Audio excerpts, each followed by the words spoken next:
Abbiamo Carlo Mucci, allenatore dell'Irian Follonia, prestazione diciamo con alti e bassi al solito Carlo, però insomma dai, abbiamo visto qualcosa di meglio specialmente il secondo tempo. Sì, buonasera a tutti. Sì, degli alti e bassi, sì. Però sapevamo che Matera aveva più qualità di noi, ha un gioco molto strutturato, un bravissimo allenatore a cui faccio complimenti, a noi alla squadra, per la prestazione anche di stasera.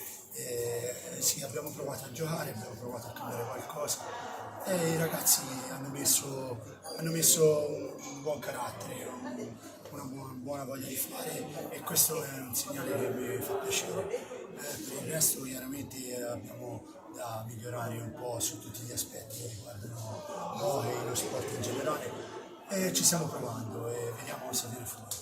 Faccio complimenti anche ai miei ragazzi che hanno giocato a tratti con un'ottima squadra strutturata per andare in A1 e questa sera è andata così. A differenza, ho detto al Matera è meglio il primo tempo, invece il Follonia è meglio il secondo, a mio avviso. Sì, nel primo tempo abbiamo fatto un po' di fatica, diciamo, questi alti e bassi si sono verificati più spesso.